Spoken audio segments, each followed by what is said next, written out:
Hey, how's it going everyone? This is Brandon Bias from CheckIt.com here with another freaking awesome Tutorial Tuesday. Today we're going over something that I learned how to do pretty recently in Photoshop CS5 Extended. And so if you don't have CS5 Extended, I'm sorry, this tutorial is just not for you, alright? So what we're going over today is how to take an object that's 3D and it's made with Photoshop's Repoussé option, and we're going to learn how to make 3D shadows.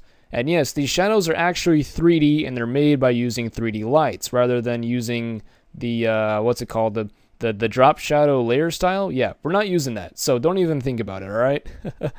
Alright, and so I would kind of demonstrate how the lights work and all that with this particular picture I already made, but it takes forever to actually render out shadows, so I'm not even going to bother with that. I'm just going to show you how it works as we go. So let's go ahead and start off and make our new document.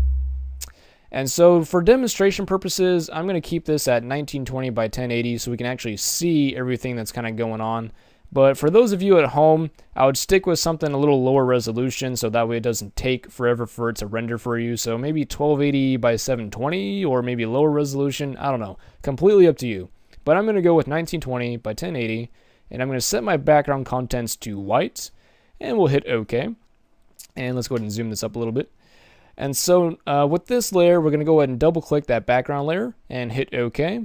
And we're going to make this background a little bit more interesting. So let's go ahead and add a gradient overlay.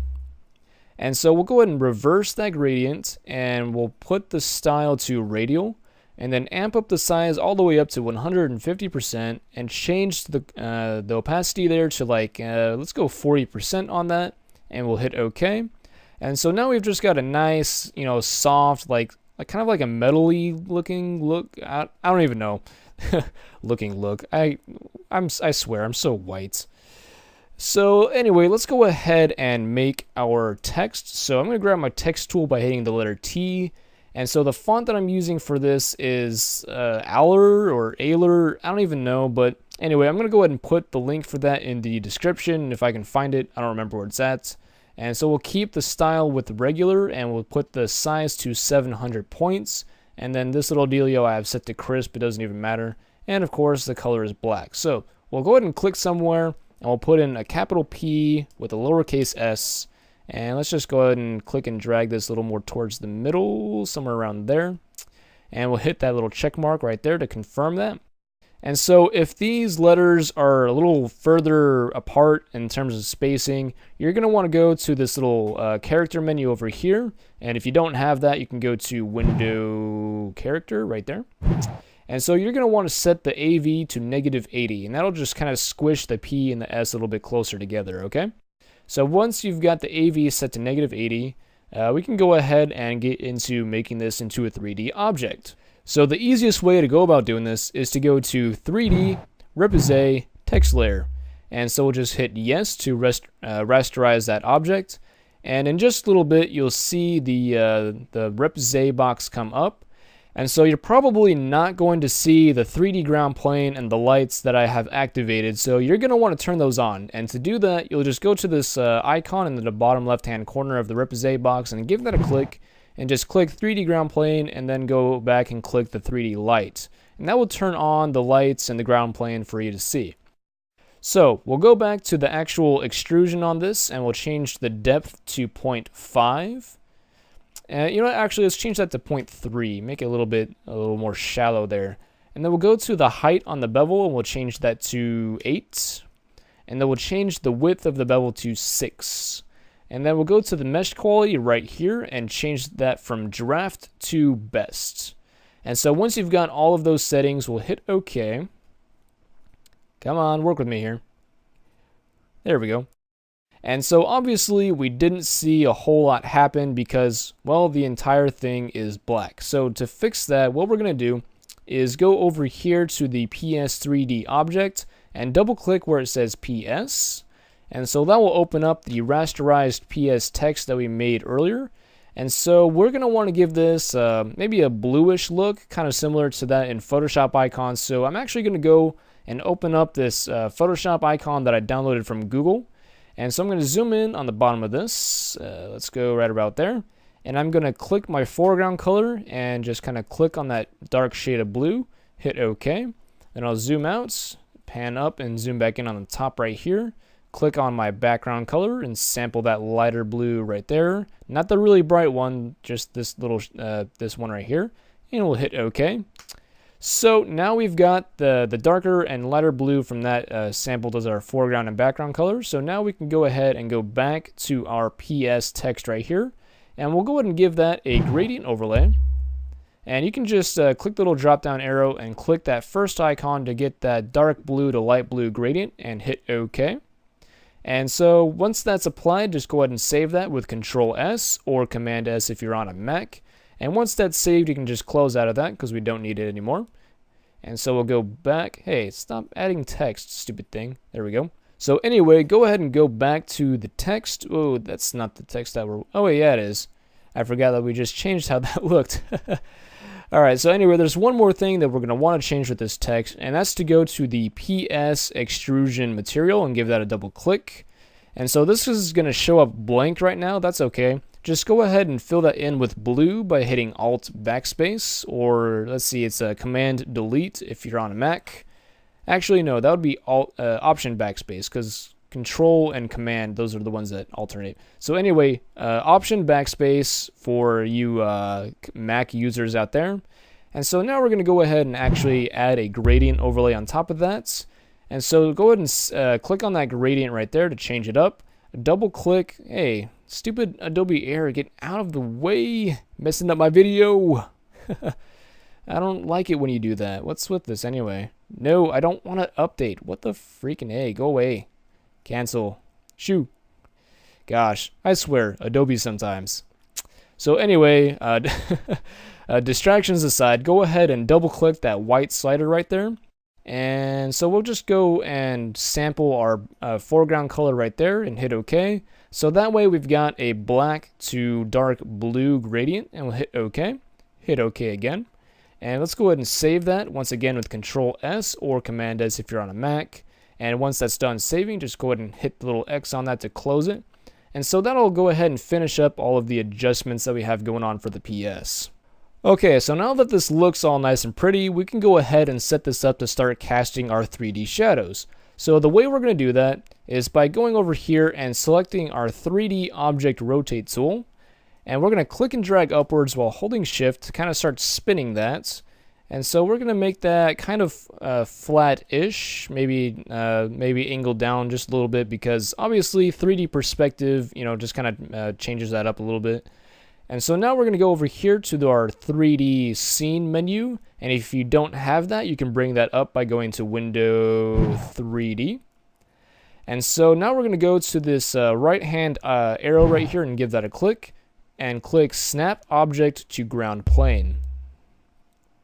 And so after a second, that will go ahead and move that object down so that it's actually sitting on the ground plane. And so you can imagine that this ground plane is like a floor, or eventually like a wall or something if you were to spin it, which is actually what we're going to kind of do. So let's actually go and grab our 3D Rotate Camera tool, and let's click and drag upwards while holding Shift until the camera is looking down on the PS. And so, like I was saying, I'll just kind of zoom out so you get an idea of what's going on. You can kind of picture this ground plane as a floor. So this floor is what's actually going to be catching the 3D shadows that we're going to be trying to create. But in order to turn those on, we're actually going to have to go to that little side menu again on our 3D scene and turn on the ground plane shadow catcher. And when you click that, you're going to get this little menu that says, in Adobe Photoshop CS5, shadows on the ground plane catcher will only be visible for ray trace rendered quality settings. And so we'll just hit OK, and I'll show you what it means. It's saying that this quality setting right here needs to be set to ray trace in order to actually see the shadows. But we're not going to worry about that yet, because that's going to take a lot of processing power, and we want to set up our lighting first. So we'll go over here to our lights by clicking this fourth icon right here. And so as you can see, Photoshop automatically creates 3 infinite lights. And this is actually pretty convenient because we're going to need these to actually make the shadows. So go ahead and select one of the infinite lights, set the softness all the way to 100%, and then once that's done loading, go ahead and go to this 3D Light Rotate tool. And so just go ahead and click on this little ball that you see and just kind of click and drag it. And so that way you can kind of get an idea of which direction that light is actually pointing. And so just kind of put this, well, wherever the heck you want the shadows to go. So I'm gonna put this off to the side like that, so that way it kind of lights up the interiors of those 3D objects right there. Then I'll go on to the second light, put up the softness to 100% once again. And once that's done loading, we can, let's see, where should I have this go? Maybe have this just very gently going downwards like that. And go to our third light, put the softness all the way up to 100%. And as soon as that's done loading, we can drag this up. And let's aim it a little down and to the right. Maybe something like that. And so once all of those lights are in a position that you want, we can go back to the scenery over here by clicking that first icon. And for the time being, let's just change the quality to ray traced draft. That way it doesn't spend too much time on the shadows, and it'll just kind of give us an idea of where they're going to be at the time. So we'll just give this a moment. I'll go ahead and fast forward it for you so you don't have to sit there and wait forever like I do. So we'll be back in just a second.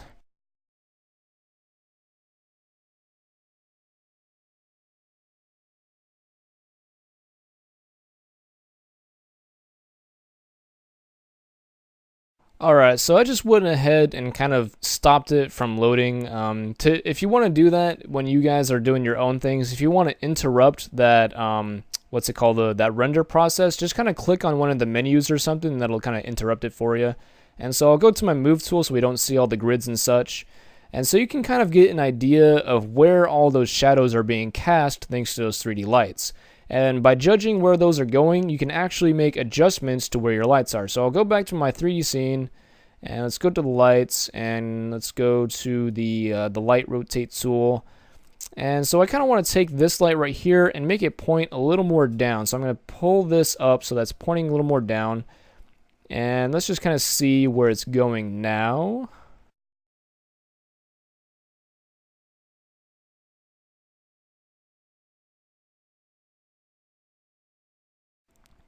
Okay, so I have an idea of where this is going with the lighting and such, so I'll just click somewhere to interrupt that rendering process. Hey, listen to me. There we go.